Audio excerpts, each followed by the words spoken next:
This is the Asia Trade. I'm Shery in Tokyo. I'm Haidi, Stroud-Watts in Sydney, where the market has just opened. The top stories this hour. Asian stocks are set for gains as Wall Street advances, along with the dollar and Treasury yields. Nvidia closing in the green, but short of all-time highs. Oil, gas and gold prices climbing as Russia fires a new type of long-range ballistic missile into Ukraine, accelerating the war's latest escalation.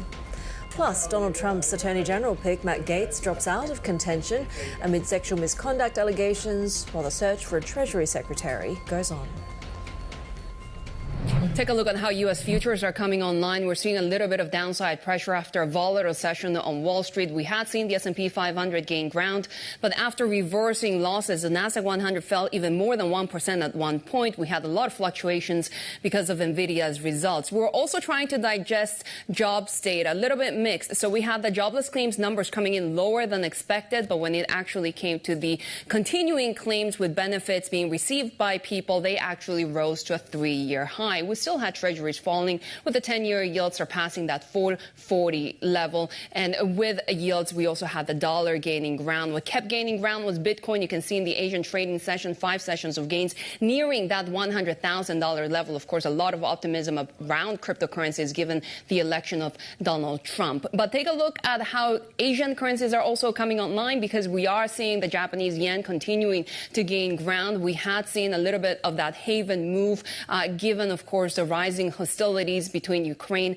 and Russia. Right now, we are seeing the ASX 200 coming online in that staggered open, up 0.1%. We continue to follow oil prices as well, given the hostilities. And also, let's not forget that we're going to get that $140 billion economic package when it comes to Japan from Prime Minister Ishiba later today. But Haidi, I keep mentioning really the hostilities around Ukraine, which are really at this point the focus for markets. Yeah, Shery, let's get some more on that with Bloomberg's Michael Heath to join us. In terms of the latest, Zelensky says this had all the sort of characteristics of an ICBM.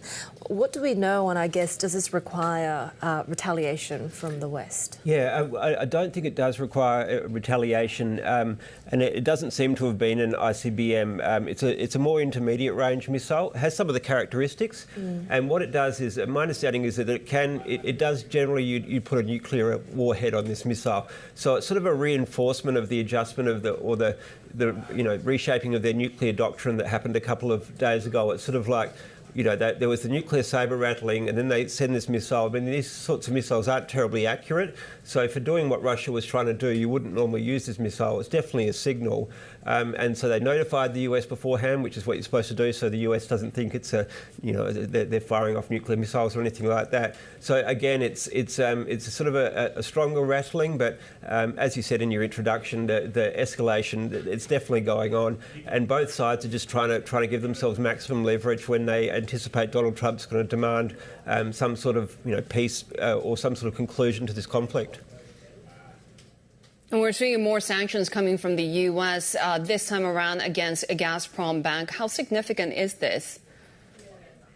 Yeah, look, it's interesting, Shery, because the US opted not to sanction Gazprombank because Gazprom is like this giant gas behemoth. It's almost like being a piggy bank for the Putin regime. I mean, it finances so many different things in Russia, but it also is how European nations can pay Russia for its gas. So as Europe has tried to diversify away from Russian gas so that they're not under the same level of degree of leverage of Russia there, Gazprombank's importance has sort of diminished there. So now you're sort of left with a couple of Eastern European nations that do it. Hungary, which is adamant it's going to keep taking Russian gas, and it'll find another way to pay for that.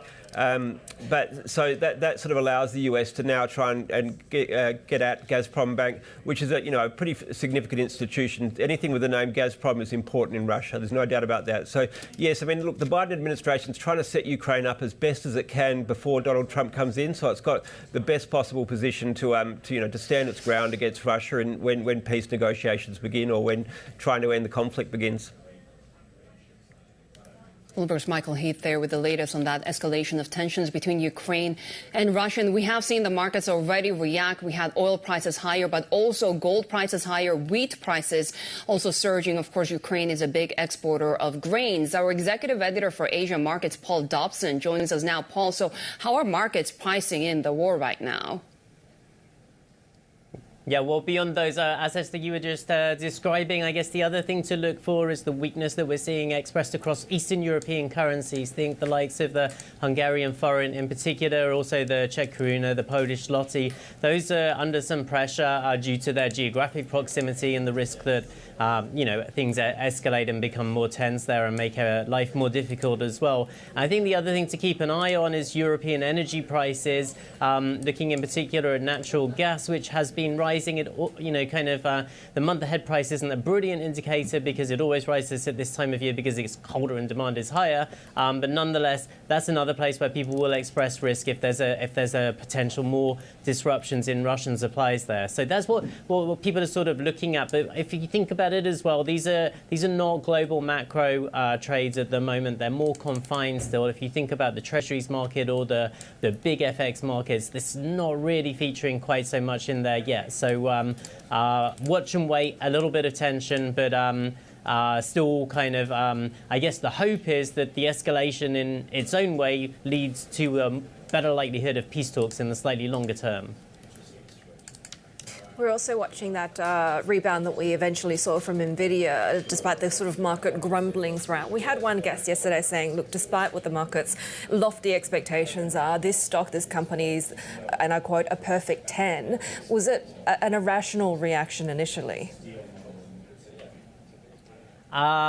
I think that the market had priced in such high expectations, as you were saying, that it would be difficult for NVIDIA to really deliver the sort of earnings revenue forecast that would send the market flying higher again, even though that's something that we've seen so often recently. So maybe this is better. Maybe the market is getting better at calibrating its expectations, not being too excitable. There was a little bit of a dip. In the end, we wobbled around a little bit and didn't end too far from where we started. You know, the options market had obviously priced in the risk of a really huge move one way or the other. A lot of those tickets would have expired worthless. But on the whole, less volatility in such a massive stock is probably a better thing for the market and for the confidence that longer-term gains can come without needing to march higher by, degrees of 5% every time. And Paul, Bitcoin right now approaching $100,000. I mean, can this rally be sustained, especially given how it looks like President Trump wants to shape his cabinet and his policies? Yeah, so I think the crypto market is obviously excited about what the Trump administration might do for it, not least the idea that there might be some kind of a crypto czar, so really bringing it into the government thinking in a much more sort of holistic way. That seems to have driven a lot of the gains recently. We also know that Gary Gensler, which is a bit of a sort of skeptic or at least careful over what he's doing in terms of crypto, will be leaving at the same time that Trump assumes power. So again, the crypto audience is encouraged by that, the idea that there might be more deregulation and more accessibility for crypto products. And so that's helping fuel those gains as well. Now, as you know, when we get to big round numbers in markets, there tends to be a little bit of reticence to push over the line. So it may be that we slow down as we get to 100,000. If we do push through it, then presumably, there will be another accelerant because there's lots of options clustered there that will then get taken out. Our executive editor for Asia Markets, Paul Dobson, there. And as Paul just mentioned, the SEC chair, Gary Gensler, is planning to step down in January. That leaves the agency in the hands of an acting chair who may be a Republican commissioner. Bloomberg's political news director, Jody Schneider, joins us now for more. So, Jody, as the contours of this administration are now turning to the regulatory bodies that we're watching take shape for the next 4 years, what could we expect to see when it comes to the SEC? Yeah, so the SEC is not a cabinet position like Treasury, where the president chooses it. But the fact that Gary Gensler, who was appointed by in the last administration, is stepping down, basically will give incoming President Trump a chance to try somebody who's already there who could, a Republican who could step up to the job. Gary Gensler was not popular among those in Donald Trump's camp, somebody who was very tough on regulating the crypto industry and other industries as well. It is thought that incoming President Trump will find somebody who is much more friendly to these industries and will roll back some of the regulations that the SEC brought forth during Gensler's chairmanship of the SEC. And it seems another unpopular candidate, Matt Gaetz, withdrawing from consideration to be U.S. Attorney General, and we still don't have a Treasury pick.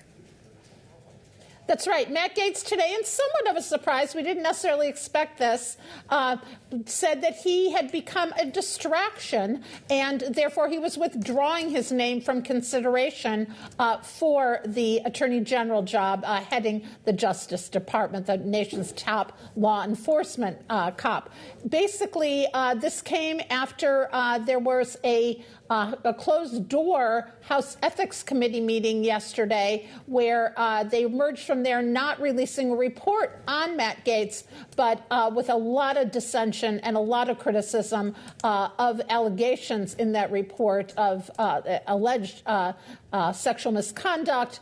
An earlier Justice Department review basically did not move forward on similar allegations, but it really looked like it was going to be too tough for Matt Gaetz to get confirmed in the U.S. Senate. And we heard from senators today, including the outgoing Senate Republican leader, Mitch McConnell, who basically said that it was a good thing that Matt Gaetz withdrew his name, that it would have been a very tough confirmation process. Donald Trump, for his part, said on social media that he used the same word that Matt Gaetz used, that it had become a distraction. He said Matt Gaetz will have a good future. Now, Matt Gaetz had resigned from the House, but he won his seat back for the next session. But it looks like, according to a statement that he came up with, that at this point he's not going to be seated in the new Congress.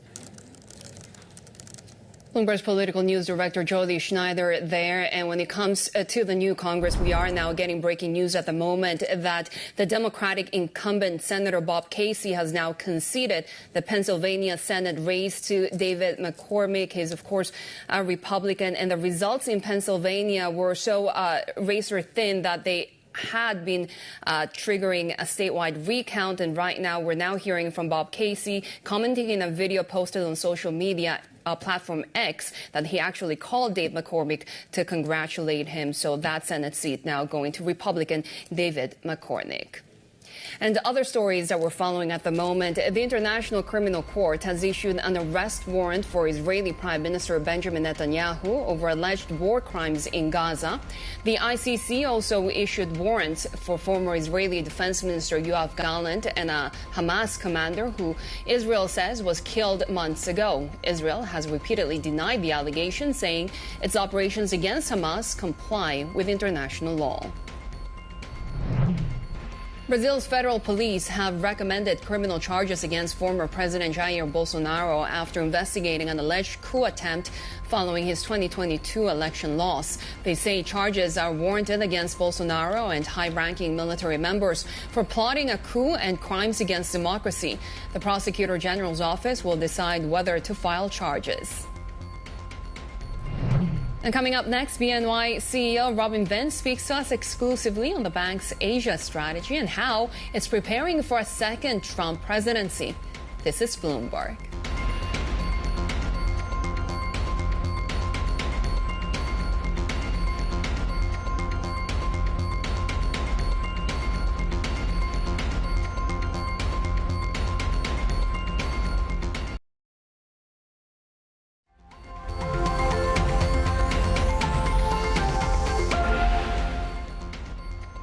Take a look at how we're trading early in the Asia session. And as we await the opens of Japan and South Korea, we are seeing the ASX 200 right now gaining ground, almost every sector in the green. Not surprising, energy is leading the gains today. Oil, of course, around that $70 a barrel given escalation of tensions. And we're also seeing right now the yen holding at around that 154 level. We'll be watching that economic stimulus package coming from the Japanese government today. Let's cross over to our Singapore studio where Bloomberg Inside anchor Hazinda Amin is standing by with our next guest. Haz. Hey, Shery, good morning. Joining us exclusively, it's too early in the morning, Robin Vince, CEO at the oldest bank in the U.S., BNY. Good to have you with us. It's great to be with you, Haslanda. You know, prior to the election, you talked about how the U.S. economy is the envy of many countries, strong position to be in. Fundamentally, has anything changed since the election? The U.S. is in a strong position. So there are several tailwinds in the United States. Energy independence, technology innovation, the availability of labor, demographics essentially working better than they do in some other parts of the world. There's some wealth effect from the performance of the stock market over the course of the year, and then some investment and attracting investment into the United States. Those things are all still true. And President Trump has said that he really wants to put the economy on an even better footing and drive the U.S. forward. So U.S. exceptionalism will persist. The thing is, people talk about how Trump's policies may come back to bite the U.S. economy. If you impose tariffs on the rest of the world, the U.S. eventually will slow down too. It's hard to predict the future, and so U.S. exceptionalism has been a theme, and there's every reason to think that that theme could well continue. And President Trump said that he wants to continue to be able to power the U.S. economy. Now, the whole process of trade is obviously a very controversial topic at the moment, but at the end of the day, what I think is reasonable is a good U.S. economy is a good thing for the rest of the world and is obviously a good thing for the United States. The banks cheered right after Trump won the election. I'm just wondering, now that the dust has settled, how do you assess how the banks will do under the Trump administration? Well, banks, particularly BNY, as we think about what we do in the world, we are inextricably linked with capital markets.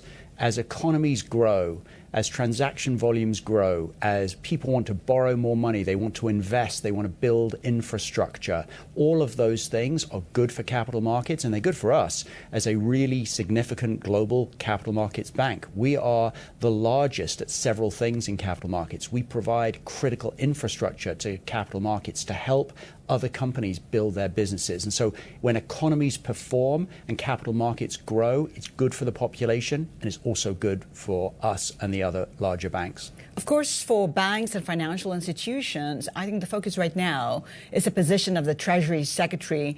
Trump seems to be putting a lot of thought into that position. I mean, what are you thinking about the options so far? Rowan, Marsh, are they good for Wall Street?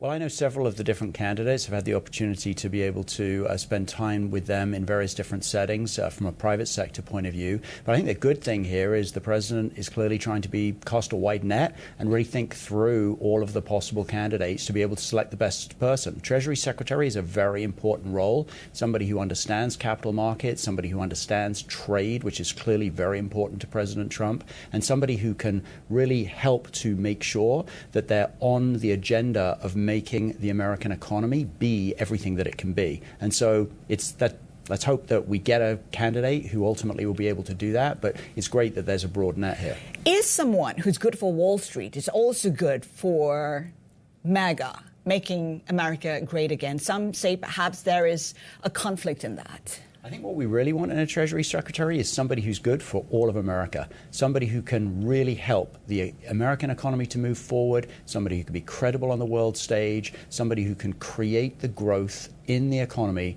And that's also a good thing for participants in the economy. Whether you're somebody who's working and making your way in your own job, or whether you're a big bank, we're rooting for the same thing. We all want growth in the United States, and for that matter, around the world. Do you have a favorite possibility? Do you have a favorite person who you think is going to be good in that treasury position? You talked about how you've had conversations with them. I have 3 kids. I don't pick favorites. I've learned that. Trump stands for. Trump is pro-cryptocurrencies. Trump is pro-digital assets. You are invested in that space. How do you see that space progressing from here? I mean, we're already seeing Bitcoin surging to about $100,000 at this point in time.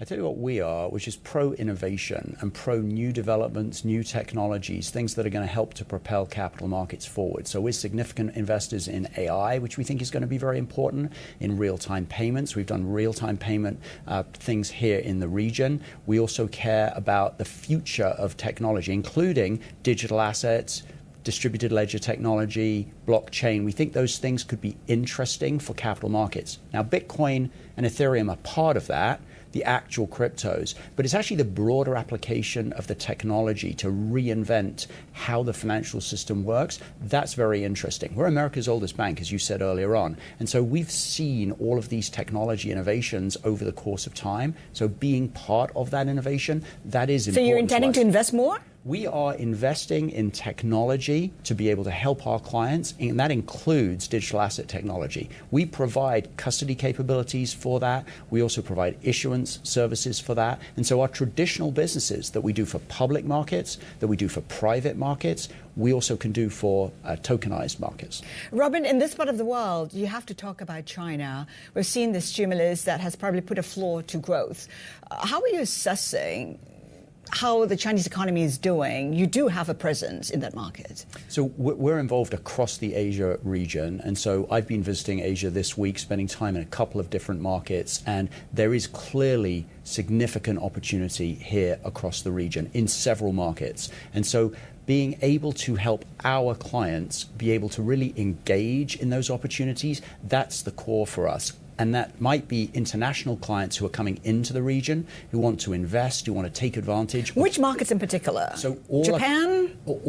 I was in Japan earlier in the week. All across the region, I think that that's true. Japan has reached an interesting inflection point. They've come off the zero bound from an interest rate point of view. There are new investment schemes. The new NISA scheme is quite interesting. And there is that sense of sort of pent-up enthusiasm for Japan, which has not had a great growth story over the course of the past 20 or 30 years, that now might be an inflection point. And so that's attracting inward investment, and it's also attracting engagement from Japanese clients who want to be able to engage with the rest of the world. And I don't think it's just about Japan. It is true here across the rest of the region, including in Singapore. Strong growth. Robin, thank you. Robin Vince, BNY CEO. Haidi, handing it back to you. Excellent, and there were more ahead on the Asia trade. This is Bloomberg.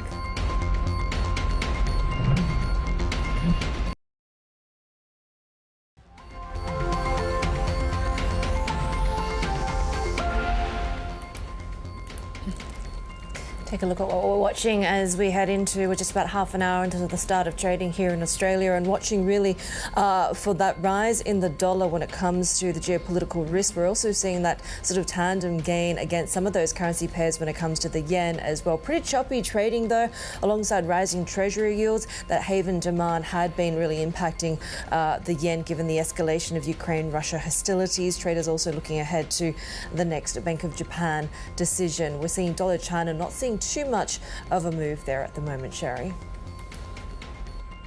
And those geopolitical tensions sending oil higher above that $70 a barrel level. We continue to watch gold as well, which has surged for 4 consecutive sessions. Wheat as well gaining ground. And we do have an exclusive interview with the CEO of Tokyo Metro after their blockbuster IPO last month.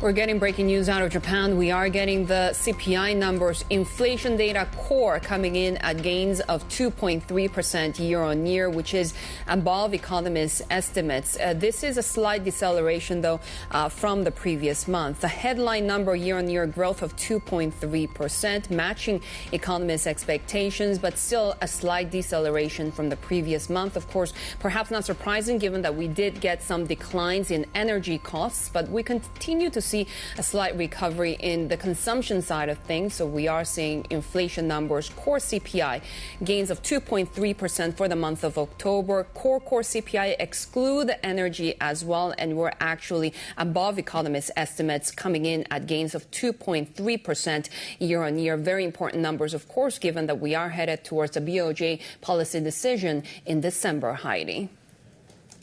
We are getting breaking news when it comes to another nomination, when it comes to the US Attorney General from President-elect Donald Trump. He's nominated Pam Bondi, who's a former Florida Attorney General, as his next nomination, saying in this announcement on Truth Social, his social media platform, saying that she was a prosecutor for almost 20 years.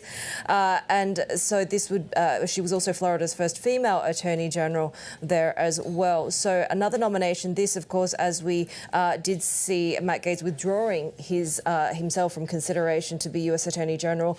It's really been seen as the first sort of major defeat in terms of this slate of nominations that we have seen from the President-elect. He really wanted him to overhaul the Justice Department, but Gaetz did drop out on Thursday after it became pretty clear that the former congressman would not garner enough support among Senate Republicans. There was a huge amount of sort of concern over the investigations, the long-running House Ethics Committee investigation into sexual misconduct allegations.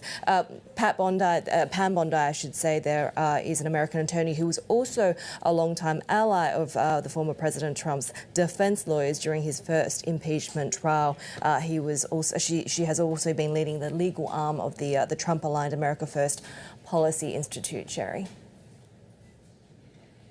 Yeah, Mark is watching very closely what the Trump 2.0 cabinet looks like. In fact, a Bank of Korea survey recently showing the fund managers in South Korea see U.S. policy risks as a major concern going into next year. And of course, we continue to watch geopolitical tensions as well. And that's led to some gains when it comes to haven assets, including gold, not to mention the Japanese yen, which has also spiked on those haven flows. We are also looking ahead to the BOJ policy decision next month. And we have heard from Governor Ueda at a forum in Tokyo, giving the clearest hint yet that the central bank may be discussing raising rates at their next meeting in December. So that December meeting could be a live one. We continue to watch Treasury yields, a 10-year yield surpassing that 440 level. We had, of course, some mixed data coming in from the U.S. economic side of things, but it's really about that geopolitical tension ramping up around Ukraine and Russia that investors are watching very closely right now, Haidi.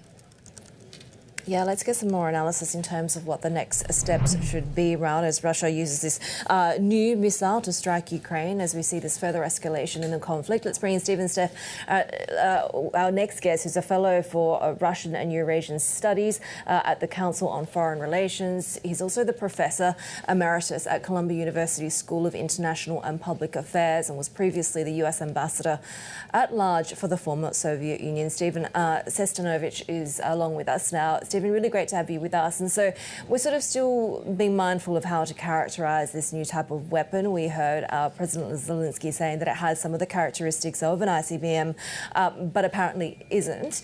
What do you make of this latest development, and is it something that necessarily warrants reprisal from Western allies? Well, it's certainly the longest range missile that the Russians have used to date, with the largest payload. It's the kind of thing that's big enough and with a long enough range that it's covered by the U.S. and Russian strategic arms treaties. But it's only got a somewhat larger, it's 3 times the payload of the missiles that the Russians have been using. And even without it, they have been pummeling Ukrainian infrastructure, more attacks on cities and so forth recently. They can do a lot of damage without this missile. So the main point of it seems to have been to kind of terrorize the Ukrainian population, their allies and supporters in the West. Perhaps this is a bit of a naive question, but I do wonder, with just weeks now to go before we see the inauguration of a new presidency in the US in return, I guess, of Trump 2.0, and we know what President Trump's sort of signalling and intentions are in terms of pushing for an agreement to be made, and presumably part of that is starting to withhold US support for Ukraine. Do you think anything meaningful could really change the direction of this conflict and the leverage that either side has in the next few weeks alone? Well, we don't know a whole lot about how Trump is going to handle this question or the new people that he's bringing in to advise him and implement his policies. He's made a lot of remarks on the campaign trail, but we don't know what kind of settlement he might push for. whether there will be continuing U.S. military and economic assistance to Ukraine. We don't know what kind of coordination there will be with Europe. And we don't know what his kind of key message to Putin is. Because really the crucial question here is going to be whether he is going to be able to persuade Putin to rethink his own aims. Putin is not going to accept a ceasefire unless he's convinced that he really does have to compromise. Right now, the Russian military are advancing, and unless he gets a message that things are going to be worse for him, he's going to insist on terms that the Ukrainians and Western governments probably won't accept. What we do know at this point is the way that Trump, in his first term, actually handled relations with North Korea, right? Very different from previous administrations, very different from the Biden administration as well. Given North Korea's close partnership right now with Russia, how does this change the dynamic? Well, the North Koreans have definitely gotten the attention of Western governments. And the Russians have gotten the attention by this close alliance that has brought thousands of North Korean troops to the front, that has supplied the Russians with ammunition that they wouldn't otherwise have had on a significant scale. But does it mean that Western governments are prepared to urge on the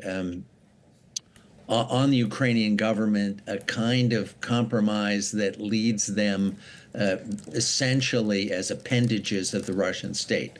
I don't think so. That kind of leverage is not part of what Putin has been able to do with North Korean assistance. Probably what is more on Putin's mind is thinking about the way Trump handled his relations with Russia in the first term. Because you remember he was, in personal terms, rather friendly with Putin, but it was in the Trump administration that sanctions on Russia went way up, that Ukraine began to get lethal military assistance from the United States and Western governments. Putin has to be worried about a repetition of that pattern. How uncomfortable have the latest developments around Russia, Ukraine, around North Korea made Beijing?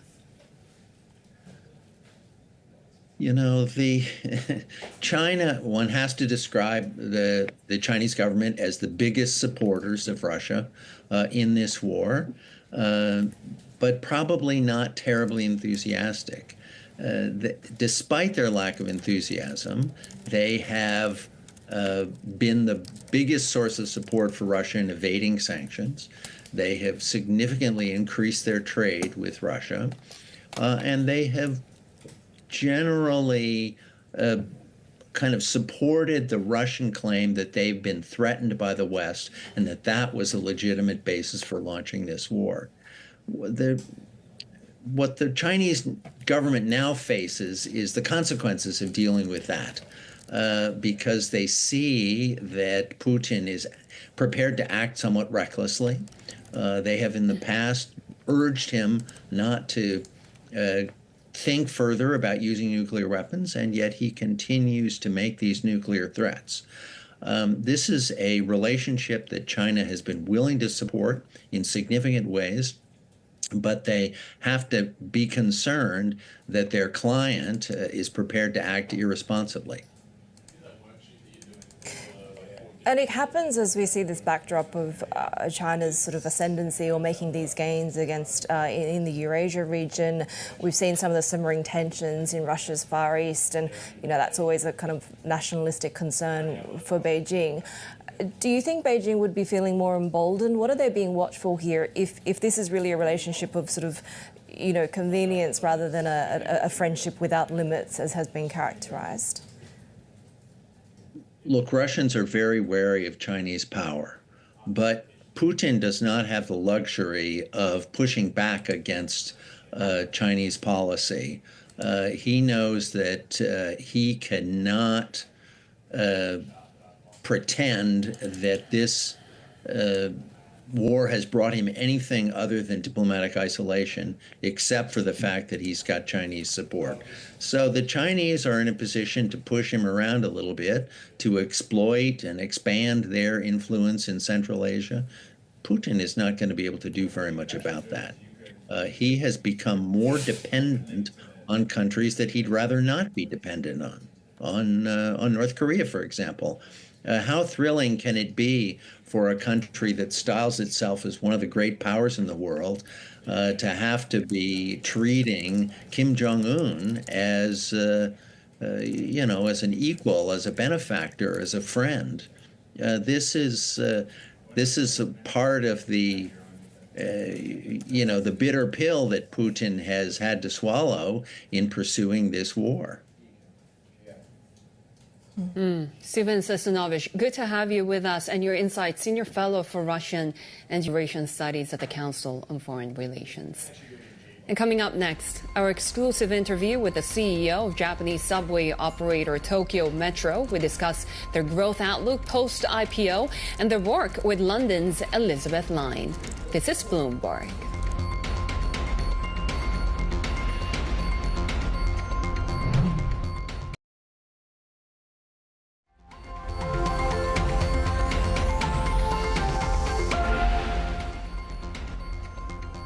Newly listed Japanese subway operator Tokyo Metro says it's looking for ways to expand its business beyond railways. CEO Akiyoshi Yamamura told us exclusively that they plan to allocate part of their capex to growth opportunities, particularly in real estate. 10月23日に IPO をしまして Since our IPO, we've been watching the stock price every day, and that has been encouraging.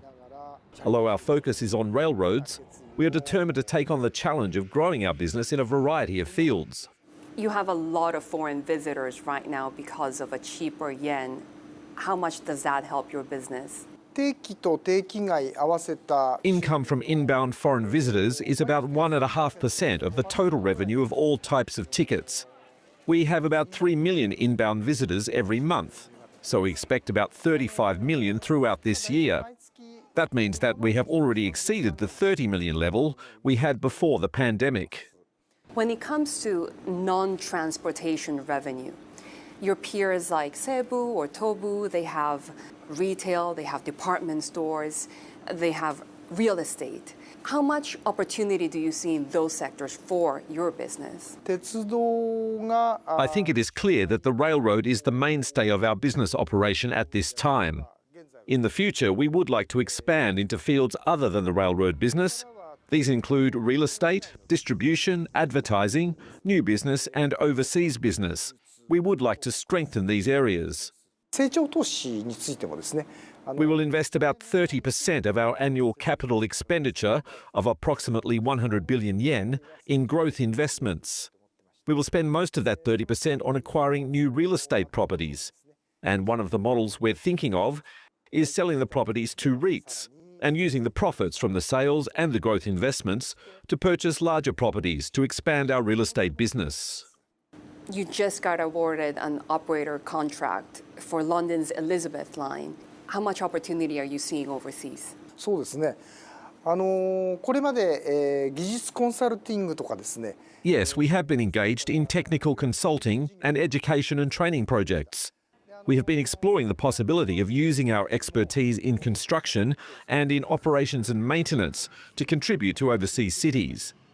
We have received an offer from the Elizabeth Line in London for the O&M project. この新しい路線にですね My staff and I are excited to contribute to the development of railroads in London and the rest of the UK by using our knowledge and experience on this new line from the way we service and operate our own stations. Activist investors are very dynamic right now here in Japan. Are you concerned about this sort of activism as a newly public company? 東証からもですね The Tokyo Stock Exchange also recommends that we strive to manage our business with an awareness of the cost of capital and the stock price. So we would like to use our listing as an opportunity to manage our company with an awareness of capital efficiency and to invest in growth. In this way, we will continue to engage in dialogue with our various shareholders and become a company that is chosen, selected and supported by them. Tokyo Metro CEO Akiyoshi Yamamura speaking to us exclusively on Bloomberg. And these are some of the other stories that we're following on the corporate front. Uber is said to be planning to invest in the U.S. IPO of Chinese autonomous driving firm Pony AI. Sources say it's seeking to buy more than $10 million of shares as it considers using Pony AI technology in a partnership outside the U.S. Documents obtained by Bloomberg show that Pony AI's share offering could raise as much as $260 million. Alphabet shares fell in extended trading after the information reported that OpenAI is preparing to take on Google by developing a web browser. The ChatGPT owner reportedly struck deals to power search features for retail, travel, and other websites. The report also says OpenAI has talked about powering AI features on devices made by Google partner Samsung. Let's take a look now at the earnings reports from some of these Chinese tech giants, including Pinduoduo and Baidu, with both US-listed shares of both tech giants closing to the downside after disappointing results. Let's bring our China correspondent, Min Lo, for the latest. So let's start off with PDD. What was sort of the overall disappointment that we saw here? Yeah, well, PDD's earnings missed for the first time in 7 quarters, and it is the biggest miss since late 2020. And we know Pinduoduo has been really aggressively expanding overseas and, in fact, doing quite well there. But its low pricing strategy has drawn a lot of pushback from areas like the EU, for example, which is now launching an investigation into the Temu app for allegedly failing to prevent the sale of illegal products on its platform. Plus, you have the threat of Trump tariffs that could potentially decimate the sort of trade that PDD depends on. And also domestically, you have PDD investing a lot into the rural markets, for example, but it's also facing pushback from the merchants who are protesting against some of the unfair strategies here, such as allowing buyers to get refunds without returning goods. And so they are protesting in front of PDD's offices in southern China. And also you have the co-CEO there warning that profitability could continue to trend downwards because some of its staff, for example, they said lacks in expertise compared to some unspecified rivals, and that guidance there sent the share prices plunging by 10% overnight. A bit of a deja vu here because the same thing happened the last quarter as well. Shares plunging some 29%, a record after the company gave guidance on weak profits going forward. Difficult times for Baidu as well. Yes, Baidu as well. Its revenue actually came in line with expectations, 33.6 billion yuan, but it's the adjusted net earnings that missed expectations by 5%. A number of headwinds here as well. Number one is the ad sales that was down by 6%, quite stark compared to its rivals, which shows how Baidu is particularly vulnerable to this economic downturn because its advertisers range from real estate to the automotive industry, for example, and then its AI offerings. It is a market leader when it comes to being the first to launch that Ernie chatbot, which is now handling 1.5 billion queries a day. But it is losing market traction to ByteDance's Douban, for example, which is a more popular AI tool now, and it's also still struggling to monetize some of these AI tools. Plus, its core search engine also under pressure from other apps like Xiaohongshu and Douyin as well. So pretty challenging environment for Baidu overall. China correspondent Min Lo there. Now, Apple is said to be racing to develop a more conversational version of Siri, aiming to catch up OpenAI's ChatGPT and other voice services. Our tech reporter Mark Gurman joins us now. Mark, more efforts to really get ahead on this artificial intelligence boom. Well, actually is extremely behind at this point, right? Apple Intelligence launched just a few weeks ago, and its feature set is, to say the least, pretty mediocre. You're getting some summarization of text messages, which, works maybe about 75% of the time at this point in a fruitful way. They're launching some new features in December, including visual intelligence for the iPhone 16 line. Essentially, you can snap a picture of an item and do a Google reverse image search or a search of that item through OpenAI's ChatGPT.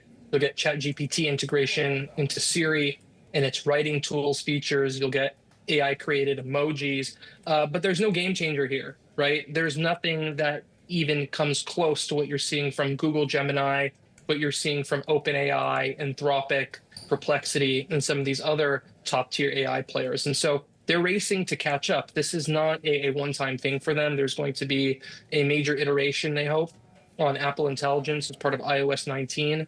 That's the new iPhone and iPad operating system that they'll introduce in June of next year, about 7 months from now. This new version, they hope, is going to offer some ChatGPT-like features within Siri, summarization, more advanced query support, but most importantly, back and forth conversational user interface. So you have much quicker engagement, like you're talking back and forth with a human being. People involved in the project tell me that they doubt they're going to be able to ship anything that comes close to what ChatGPT is offering, but that's certainly the goal, and that's not going to come until about March 2026. Our tech reporter Mark Gurman there. We have more ahead on the Asia trade. This is Bloomberg.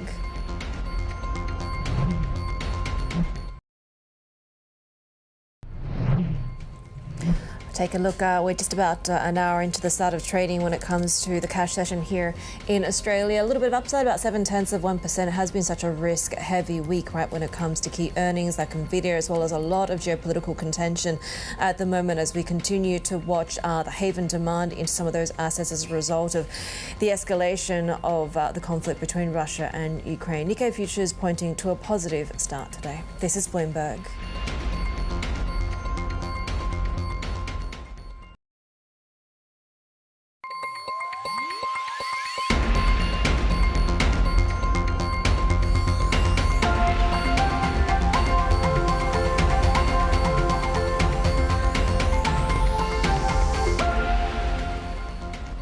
This is the Asia Trade. We're counting down to Asia's major market opens. And Shery, certainly a lot for investors to be contending with. And front and centre is really the geopolitical situation.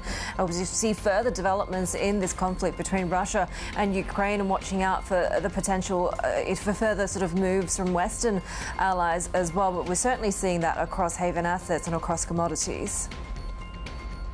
Yeah, we saw oil, gold, even wheat prices rising. And of course, Bitcoin continues to climb up towards that $100,000 level, of course, on optimism about a Trump 2.0 White House being more pro-crypto. We are also waiting to get some key data when it comes to Singapore's growth numbers as well. And of course, there's been quite a bit of sort of concern over what the outlook is for ASEAN, given the sort of looming possibility of not just tariffs, but perhaps slower investment under some of that uncertainty from a Trump 2.0 presidency. We do have the GDP numbers just crossing the Bloomberg now. Year on year, we're seeing a reading of 5.4%. That is actually a pretty robust beat over surveyed expectations of 4.7%. This is a final reading for the third quarter and certainly picks up the pace from just over 4% growth in the previous period. The seasonally adjusted quarter-on-quarter number also a beat 3.2% from that 2.7% that was expected. So that economic expansion for the island state faring better than initially estimated in the third quarter. We've seen that growth forecast there also being expanded, the recovery gaining momentum. Of course, some of the geopolitical concerns, the headwinds from China have continued to weigh, but they see 2025 GDP growth coming up between 1 to 3% range there. The 2024 GDP range projected to grow around 3.5%. So that upgrade coming in for 3.5% from that range of 2 to 3%. So suggesting that that economic recovery for Singapore is well entrenched. But of course, Shery, a lot of concerns, be it China's slowdown, trade tensions generated by the incoming Trump administration, some of the other geopolitical fissures there as well, clearly potentially going to play into that 2025 growth outlook of between 1 to 3%. So good news when it comes to what we're seeing the Singapore economy travel at the moment. But of course, that clip could be interrupted in the coming months.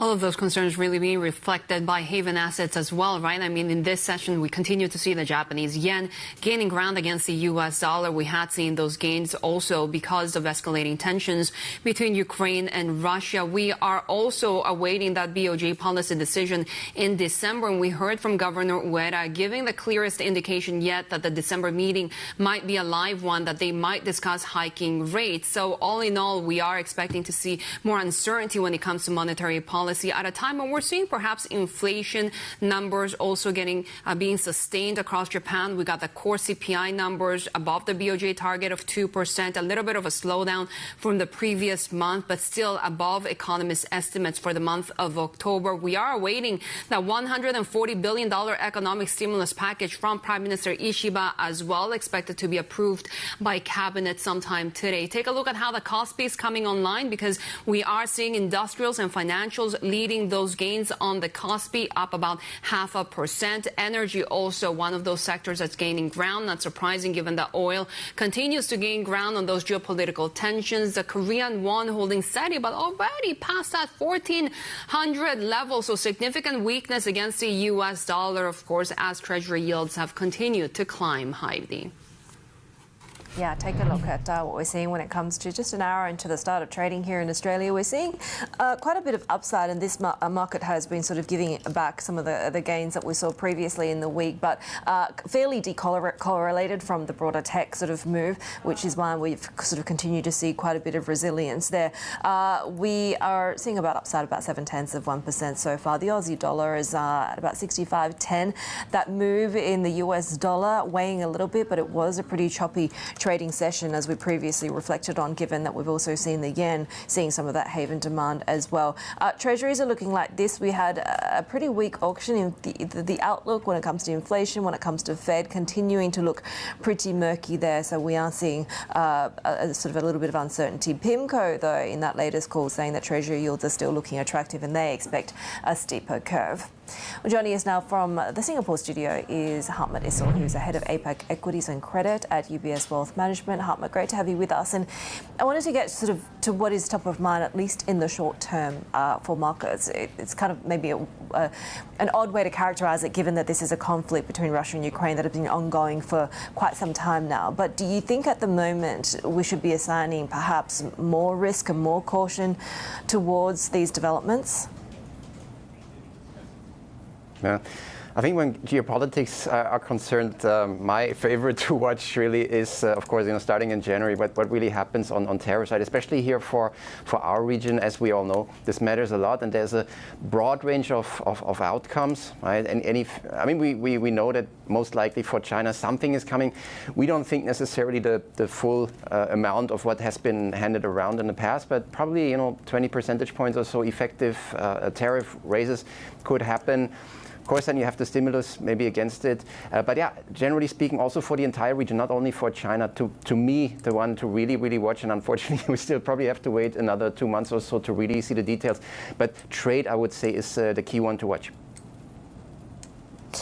Does that mean for not just geopolitical reasons, but also debt concerns, also uncertainty over the Fed, a number of these reasons leading to further bullishness on gold? Yeah, generally speaking, we think. I believe there's also some pockets in the market that think when the Trump government takes or comes in, then you automatically have an extremely strong economy. We still think it will probably slow a little bit. Therefore, we also see rates coming down, maybe not in the short term, but say 6-12 months from now, certainly 12 months from now. I mean, otherwise you really have to go. We have to remember the budget deficit, unlike the first edition of Trump, is already quite high, so give and take 6%. Right? So just keeping it steady even doesn't give you much of an impact. So we think probably the market expectations need to resettle a bit. But yeah, gold definitely. I think also whether it's a Trump government or not. Right? We also see especially EM central banks diversifying their portfolios for good reasons. So yeah, gold on many accounts is an interesting asset right now, especially after the correction that we had seen. Is it also why you're selling some of those assets that have run up already significantly in your 2025 sort of look ahead? You're telling investors that they should be selling further dollar strength? That is exactly the reason. We think the market is maybe a bit too bullish on the rate side, or again, it stems from perhaps an overly bullish stance on the US economy just because the Trump administration comes in.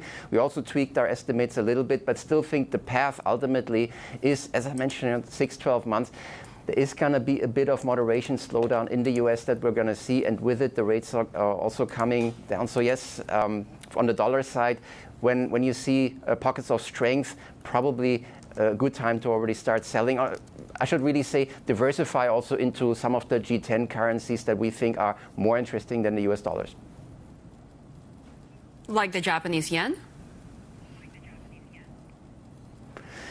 Probably, I'd say on the 12 months, why not? But yeah, probably also some of the European ones, pound, euro, Swiss franc maybe. So probably a diversified approach is the best course of action there. But you can also look at the yen. Why not?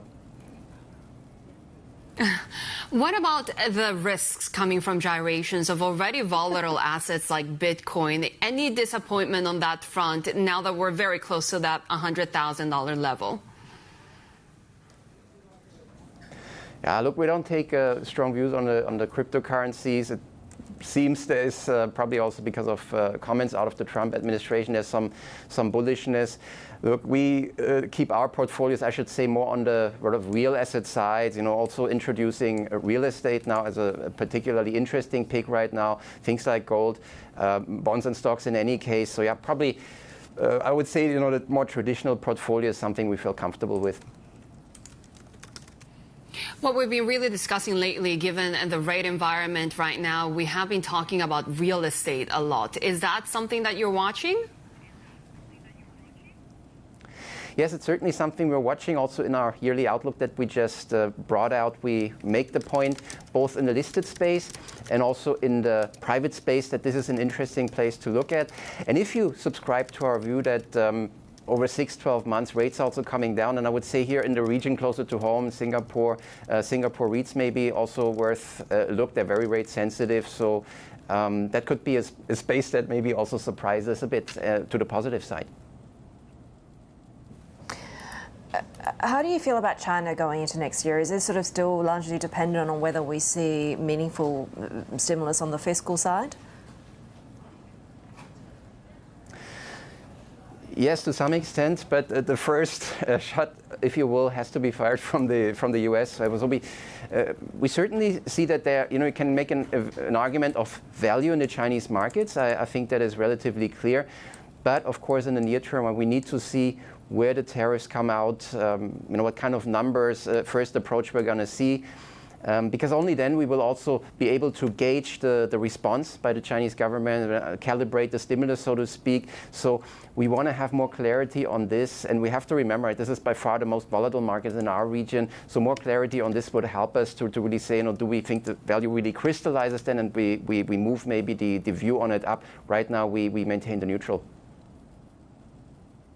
Hartmut, Issel, good to have you back. Head of APAC Equities and Credit at UBS Wealth Management. And coming up later this hour as well, our exclusive interview with the CEO of Japanese subway operator Tokyo Metro. Hear about their plans for growth after that blockbuster listing last month. This is Bloomberg.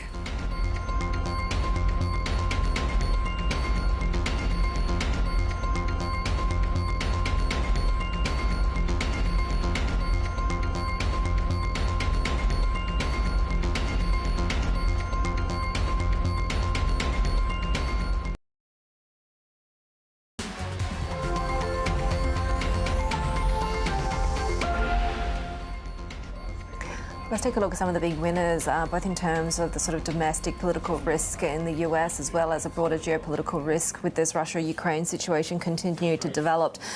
New York crude is not moving at the moment, but oil broadly is headed for the biggest weekly gain since early October. It's the best week out of about 7. That escalation of hostilities really sort of pushing prices up. WTI was near sort of around $70, just over there at the moment, up about 4% for the week. Brent had closed above $74. We're also seeing and gold climbing for a fourth day there.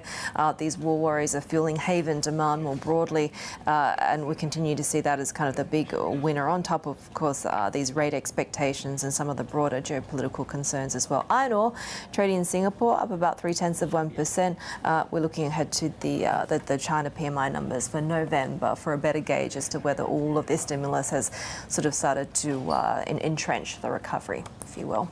Let's bring in Michael Heath now, though, for more when it comes to the latest on the war in Ukraine. So this new weapon, as you were saying earlier, it sort of fits with the updated nuclear doctrine, but does it not push it far enough that we might see any kind of reprisal?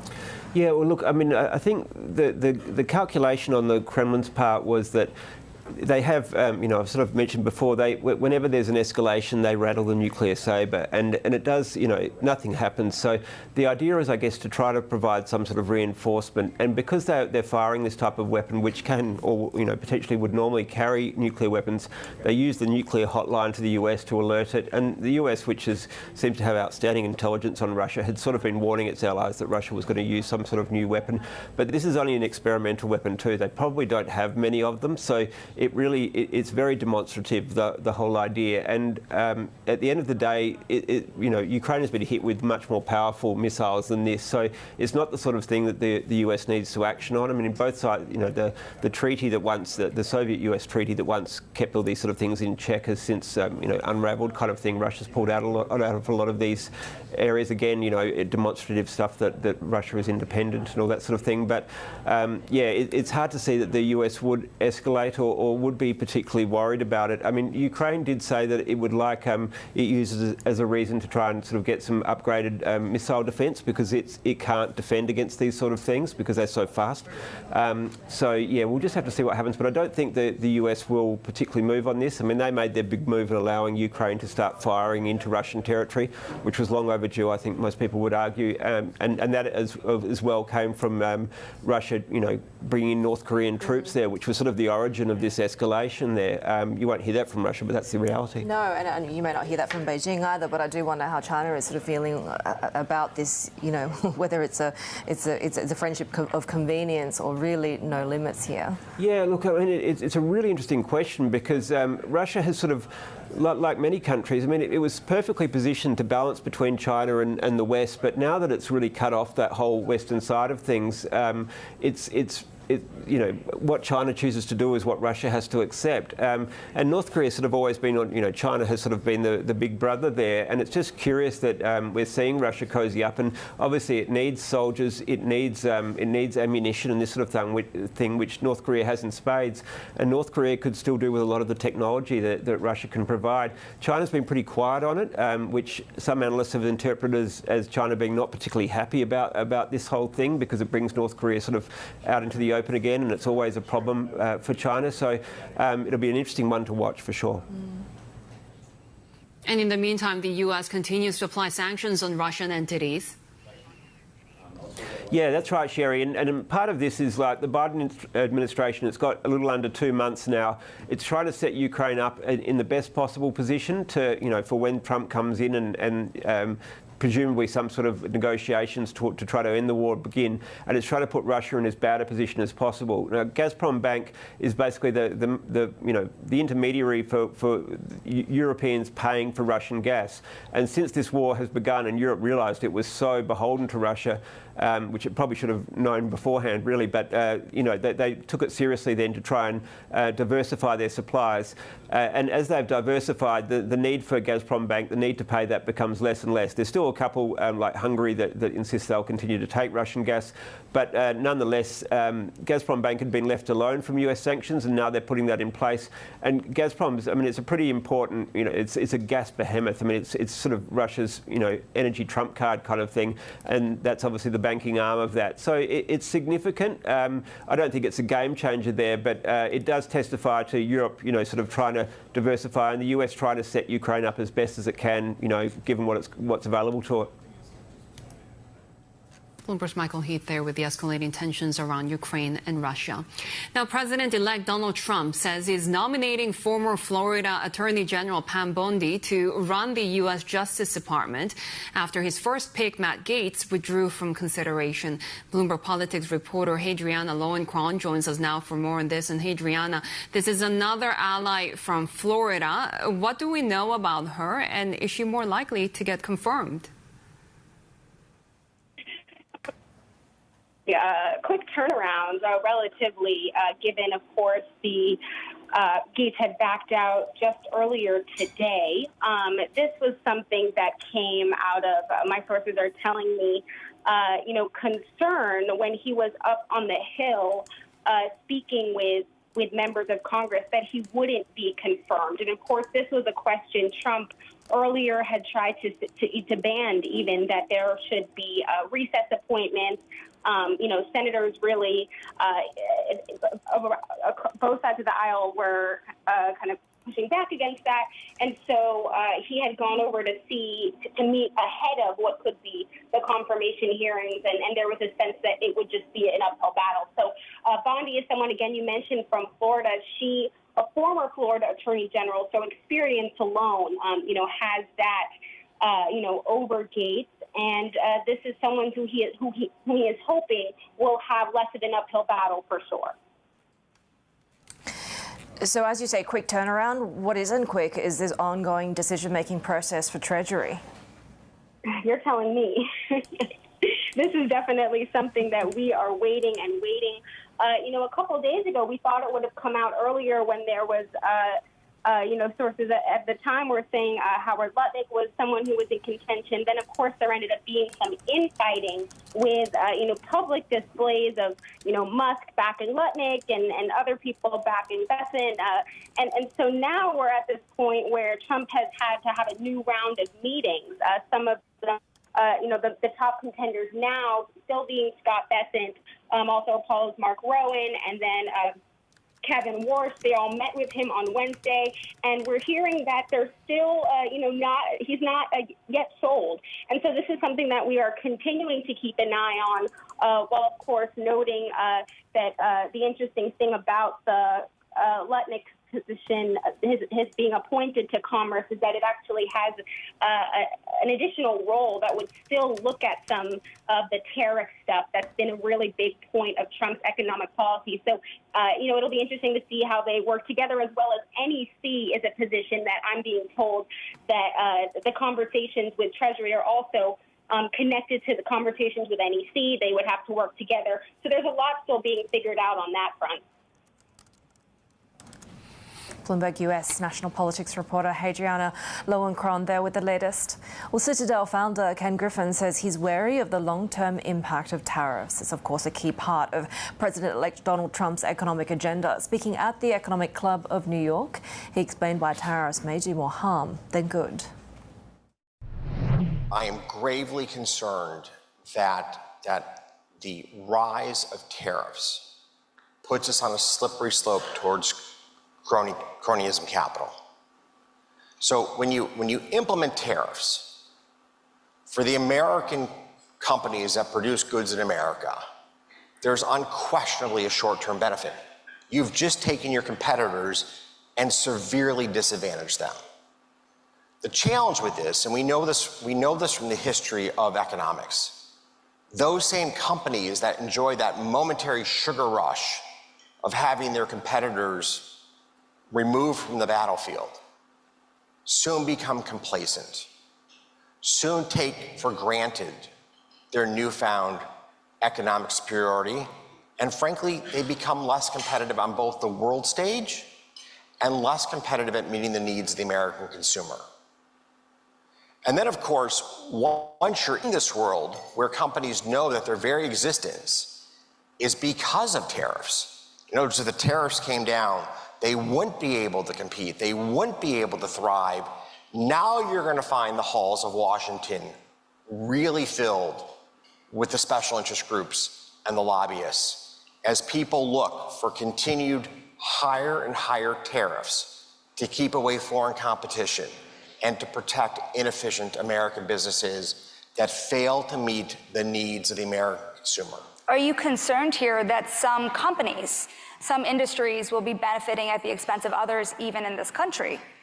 Well, of course, that's true, right? Those companies that bring in goods from around the world will be disadvantaged out of the gate. Those companies with a very large domestic production base will be advantaged out of the gate. I'm not so worried about I should be more worried about it, to be blunt. I haven't given much thought to sort of the internal equity as between these parties in the United States. I'm much more concerned that this is the beginning of a slippery slope towards economic both irrelevance and going back to the earliest point, a decline in productivity, a decline in the very important need that we have to increase American productivity. Citadel CEO Ken Griffin speaking with our colleague Shonali Barsak there. More ahead on the Asia trade. This is Bloomberg.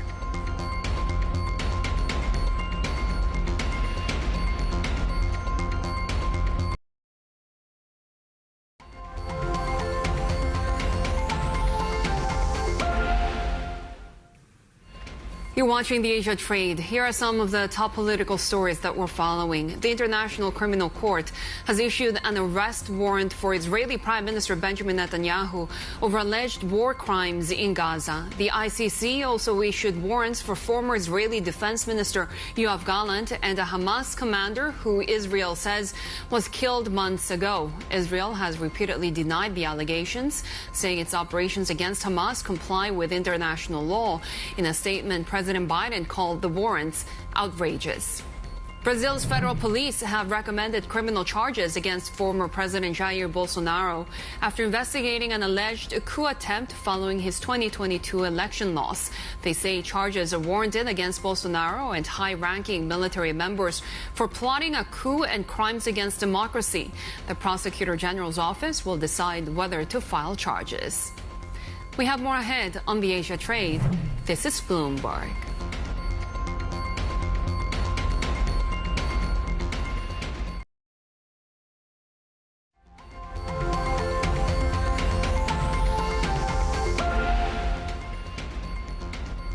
A U.S. advocacy group says China saw a dramatic rise in protests in the third quarter, with most linked to economic issues. Data compiled by the China Dissent Monitor at Freedom House shows cases of public protest rose by 27% between July and September compared with the same period last year.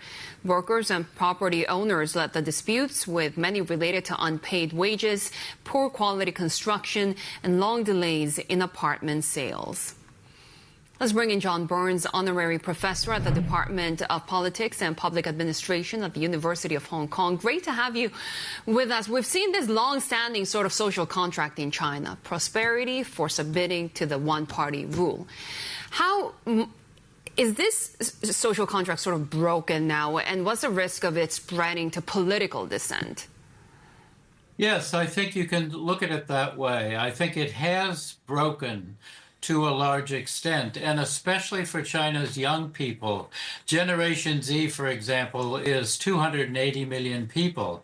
And the narrative in the past was if you worked hard, you could do well, you could have the good life. What we're seeing is right before our eyes, this appears not to be true. And more important, people in China are beginning to focus on issues like educational inequality and the hukou system, structural issues as the causes of inequality and why they're not doing well. This is very important, and this is new because previously the focus was, if I work hard, I can do well. There's plenty of opportunity there. The economy is shrinking. Your intro indicated many of the economic problems that China faces. And I think we can see then the social contract fraying, I would say. How much longer can Xi Jinping's administration ignore these ongoing protests, especially if they spread to wider issues around politics? they're not ignoring them. I think this is the most important thing. They are taking them very seriously, and local leaders' performance depends on snuffing them out and putting them down. Political protest is forbidden, so that doesn't mean that it couldn't happen. But so far, I think we have not seen this. And I think a reason we have not seen this is because there is still wealth in the community that can support people during hard times. And so for this reason, I think we haven't seen political protests. Or you could say we've seen pseudo-political protests, such as the Kaifeng mass bicycle riding at night and these kind of things. This is testing the boundaries and trying to stay one step ahead of the authorities. So we haven't seen it yet, and it could break out, but I'm rather pessimistic about this. I don't think this is possible. The surveillance state is very strong. The authorities are watching this very carefully. Censorship is a well-developed technology on the mainland, and so I don't expect to see political protests to break out anytime soon. They're not ignoring it. I mean, everything is political, right? It just depends on what they have to fashion it to look like to try and get around the restrictions. It's interesting because, you know, we're talking about the social contract fraying. It was fraying during the COVID protest too, right? And I have to say, I thought at that point maybe that was going to be a turning point. What is it that sort of prevents things from boiling over to a larger scale movement? Is it just because the party will do whatever it takes to, you know, to maintain control and to preserve the, you know, the party itself? The party has very important tools, but I think the real issue is local leadership. Local leaders are loyal. Local leaders are working hard within this system to make sure that these things do not go out of control. So I think if local leaders begin to see protest as the only way to get the things that their community needs, then this becomes a very dangerous situation. But we haven't seen that. So I think, you know, the authorities in Beijing can depend on local leaders. Local leaders have proven to be reliable. And so I think this is the key. If local leaders start to split away and lead discontent, then the authorities have a real problem. We have not seen that yet. So the surveillance state and repressive state is using its tools, and it's not ignoring this. It is watching it very carefully and managing it very carefully. Just sort of circling back to Shery's first point, it's much easier to manage this effectively during a time of economic boom, right? And structurally, we know that the demographics are not going to be something that China can fight. So is this just going to be a challenge that continues to crop up as a headache for the party in the years to come? Because we know that, you know, young people are dissatisfied, they're laying flat. The sort of middle section of the demographic are either losing jobs or, you know, they're losing money from the property sector. So none of it is very good in a confidence sense. Yes, I completely agree. This is not a good environment. So what have the authorities done? In the past, their legitimacy depended on a growing economy. So they first turned to nationalism. The trouble with that is nationalism on the mainland is also defined in material terms. That is to say, China is strong, China is doing well, its economy is doing well. So they're then shifting to a third narrative, which is about the law and legalism. The law is another tool that the authorities are trying to use. The law basically is reasonable, and you should obey the law. So it's these sorts of things. So I think the challenges are very real, and authorities are scrambling to manage them. China's youth unemployment is high, I think, but so far they've been able to keep the lid on. And of course, this week it's really been about the scores of Hong Kong pro-democracy activists being sentenced. What is next for Hong Kong? So, yes, the authorities are doing whatever they can to stamp out the pan-democratic opposition. The trouble is, from 40 to 60% of the people of Hong Kong have regularly supported the pandemic opposition in free elections when they had a choice. So I think the authorities now are saying, we don't care what you think, you're incorrigible when it comes to your ideas. We care about how you behave, though. And so they are continuing to take aggressive steps to monitor the people of Hong Kong. Don't write banned slogans on the backs of seat buses. Don't wear T-shirts that we don't like. And arresting people for that. So this national security effort, led by the police who are leading Hong Kong and led by the central government, is continuing. So I think we can expect that the pan-democratic opposition in Hong Kong just basically withers and dies, at least formally, but people still they haven't changed their values. They haven't changed the way they think about these things. So this is a kind of unstable situation, which I think the central government also recognizes.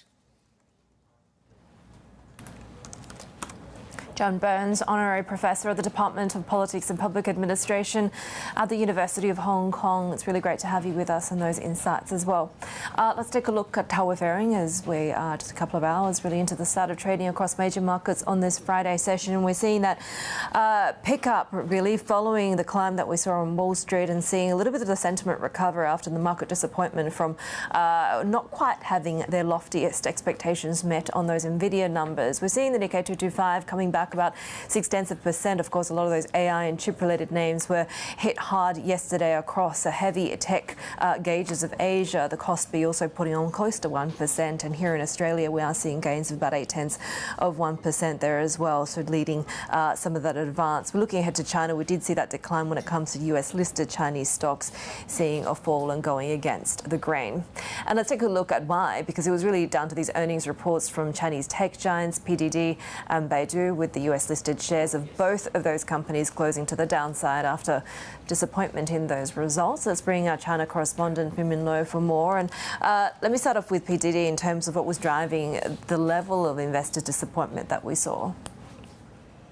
Yeah, I mean, first of all, it's the third quarter profits missing expectation for the first time in 7 quarters, and it's the biggest miss since late 2020. You add to that the company's guidance going forward, saying that profits will continue to trend down, the company acknowledging that its team of staff lacks the experience and expertise compared to some unspecified rival, and that really sent the stock prices going down by 10% overnight in the US. And it is a little bit of a deja vu because back in August, we saw the same thing, the stock plunging 29% at that time after the company warned of weaker growth in sales ahead. And we know PDD has had very strong position overseas, at one point being the most downloaded app in the US. But it is precisely that also makes it very vulnerable to potential Trump tariffs, for example, that could potentially decimate the sort of trade that PDD strongly relies on. And on top of that, its low pricing strategy strategy is attracting pushback from regions like the EU, which is now launching an investigation against PDD into allegations that it is failing to address the sale of illegal products on its platform. So we have our Bloomberg intelligence analysts, for example, forecasting that there could be a 10% cut to earnings in terms of consensus forecast through 2025. We also saw Baidu seeing the biggest revenue drop in about 2 years. Is this AI push not working? Yeah, revenue dropped by 3%. That is in line with expectations, though, but it's the profits, the net income there missing expectations by 5%. And yes, as you said, the AI tools, Baidu is a market leader in being the first to launch that Ernie chatbot, but it's not really bringing in enough money because there is a struggle to monetize these AI offerings. Consumers not exactly willing to shell out money given that there are so many free to access tools out there. And although Ernie is handling 1.4 billion queries every day, it is losing market traction to a competitor. ByteDance's Doubao is now the more popular tool on the market right now. Plus, you have its core offering, the search engine, also under pressure from other social media apps like Xiaohongshu, Douyin, which can also essentially function as a sort of search engine driving user-generated results as well. And on top of that, you have the advertising down 6% because of that broad economic downturn, because Baidu counts among its advertisers the real estate sector and the automotive sector. So very vulnerable to that weak consumer sentiment and weak spending when it comes to advertising dollars. So overall, a very challenging environment for Baidu as well. Bloomberg's China correspondent Min Min Lo on the latest big China tech earnings. Ones we'll be watching at the start of this Friday trading session across Greater China. More ahead on the Asia trade. This is Bloomberg.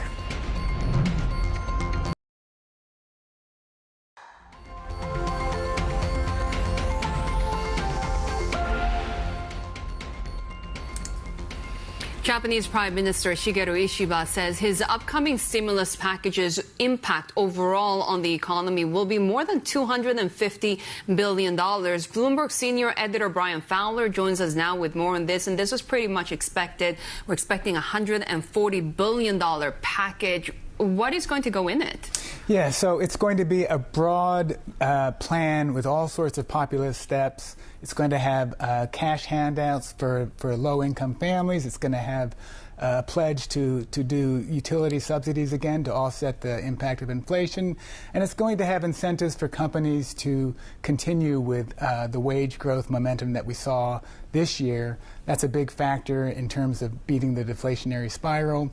So that's going to be a big thing. So overall, it's going to be very much aimed at trying to restore support for the LDP and its coalition partners. Yeah, especially after the beating that they took in the elections just recently. But Prime Minister Ishiba just speaking an hour ago, raising wages for all generations is most key issue. And as you said, it's so important for the deflationary pressures here in Japan. And we got those CPI numbers today. Yeah, and those CPI numbers were broadly pretty strong. The core fell back just a tiny bit, and that's mostly due to technical factors pertaining to the utility subsidies, the effect last year and then the rebound this year. But the underlying trend is strong. We saw service prices growth pick up a little bit. And then other areas, processed food gains accelerated. Rice prices grew 60%. So that's a key source of inflation that's affecting households directly. So that's something the BOJ is going to be watching. Yeah, for the December meeting that seems to be live now? Yeah, it's absolutely live. We had Governor Ueda say yesterday that there's all sorts of data to look at, to sift through between now and then. And I think the one thing to look for, though, is after what happened in July, when the hike seemed to surprise people in the markets and we saw some chaos in early August, BOJ is intent on sending clear communications this time around. So if the BOJ decides sometime between now and December that it really thinks it's time to move, I would expect to see a very clear hint that it's coming. They aren't going to shock us. So we know it's going to come probably in December, January. So look for Ueda to tell us sometime in mid-January before that 19th decision which way they plan to go. More than half of economists surveyed expected in December, but most of them, though, in January at this point. Combined, it's about 80-something% by January. Brian Fowler, good to have you with us, Bloomberg senior editor, with a look ahead to the BOJ policy decision and, of course, all of the economic data that we got today. This is Bloomberg.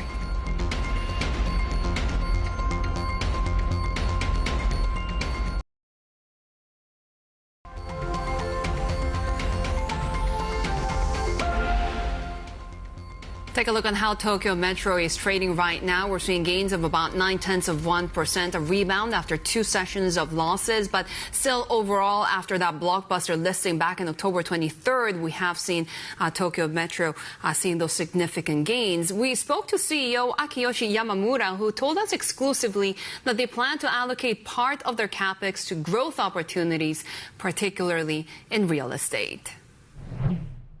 10月23日に IPO をしまして Since our IPO, we've been watching the stock price every day, and that has been encouraging. Although our focus is on railroads, we are determined to take on the challenge of growing our business in a variety of fields. You have a lot of foreign visitors right now because of a cheaper yen. How much does that help your business? Income from inbound foreign visitors is about 1.5% of the total revenue of all types of tickets. We have about 3 million inbound visitors every month, so we expect about 35 million throughout this year. That means that we have already exceeded the 30 million level we had before the pandemic. When it comes to non-transportation revenue, your peers like Cebu or Tobu, they have retail, they have department stores, they have real estate. How much opportunity do you see in those sectors for your business? I think it is clear that the railroad is the mainstay of our business operation at this time. In the future, we would like to expand into fields other than the railroad business. These include real estate, distribution, advertising, new business, and overseas business. We would like to strengthen these areas. We